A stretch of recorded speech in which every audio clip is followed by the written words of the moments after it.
Ang Iglesia ni Cristo ba ay isang kulto? Yan ang sinasabi sa mga ibang tao na kulto daw ang INC. Bago tayo magsisimulan sa ating topic ngayon, sana ma-follow, ma-share at mag-react po kayo sa ating post video. At kung gusto mong magtanong, sasagutin ko, comment down below. Ang Iglesia ni Cristo ba ay isang kulto? Sagot, ang totoo ay hindi, sapagkat ito ay isang relihiyong Kristiyano. Mababasa sa Biblia na ang itinayo ng ating Panginoong Hesukristo ay Iglesia, Mat 16:18, at hindi naman isang kulto. Sasabihin ng iba, basta kulto kayo. Pero paghahanapan sila ng ebidensya, wala silang mapapikita kundi sa kanila lang mga sabi-sabi. Kaya kung sasabi-sabi lang at naririnig lang ninyo, mag-research kayo muna bago kayo magsalita. Baka yung pinagsasabi ninyo, baka mapahamak pa kayo. Dapat nating malaman na marami ang ibig sabihin ng salitang cult, kulto. Ang alam lang kasi ng marami sa atin ay ito yung napapanood sa TV na gumagawa ng mga kakaibang ritual, sumasamba sa demonyo, pumapatay ng tao para gawing alay, at kadalasan makikita na sila'y nakahod pa. Ang iba't ibang kahulugan nito ayon sa dictionary.com. A particular system of religious worship, especially with reference to its rites and ceremonies. An instance of great veneration of a person, ideal, or thing, especially as manifested by a body of admirers, the physical fitness cult. The object of such devotion.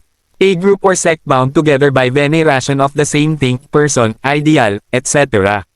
Sociology, a group having a sacred ideology and a set of rites centering around their sacred symbols. A religion or sect considered to be false, unorthodox, or extremist, with members often living outside of conventional society under the direction of a charismatic leader. The members of such a religion or sect.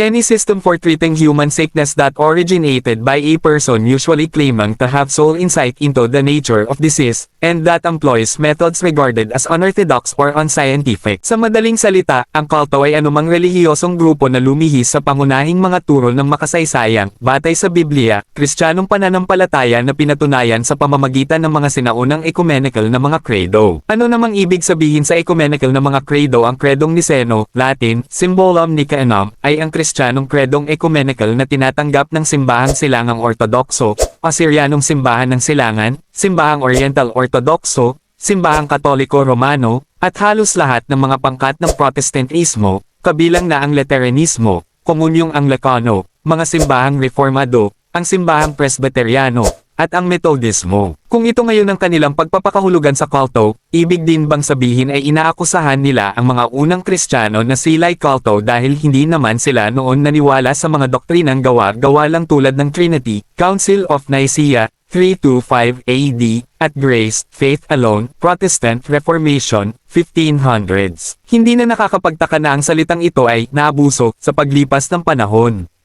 Marami ang gumagamit ng salitang ito bilang pantukoy sa mga relihiyon na ayaw nila. Sa mundong nagsasalita ng Ingles, ang terminong kulto ay kadalasang nagdadala ng mga mapanirang kahulugan.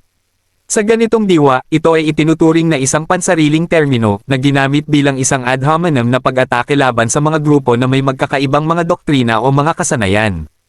Dahil dito, tinukoy ng iskolar ng relihiyon na si Megan Goodwin ang terminong kulto kapag ito ay ginagamit ng laiko na kadalasang shorthand para sa isang relihiyon. Kaya kung mapapansin ninyo, ang mga taong gumagamit nito madalas ay galing sa malalaking relihiyon, simbahang Katoliko at Protestante, na kanilang ipinantatawag sa mga mas maliit na relihiyon tulad ng Jehovah's Witnesses, Seventh-day Adventist, CJC Latter-day Saints, Mormons, Iglesia ni Cristo at sa iba pa na hindi masyado kilala.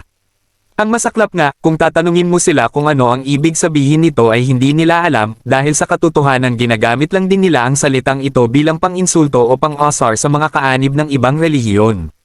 Ngunit kahit anong pilit nila, mananatili ang katotohanan na ang Iglesia ni Cristo ay hindi kulto sapagkat ito ang iglesyang itinayo ng ating Panginoong Hesukristo na binili niya ng kanyang dugo, Gawa Kapitulo 20 versikulo 28, Lamsa, at ito ay sa Diyos, Juan Kapitulo 17 versikulo 9 hanggang 10. Kaya yan ang totoong kaya hindi talaga kulto ang Iglesia ni Cristo, at salamat sa mga nanood sa video ko at sana may nakuha kayong aral sa video kong ito. Kung may sasabihin kayo, wag comment kayo sa comment section at wag kalimutang mag-follow sa ating page. Salamat.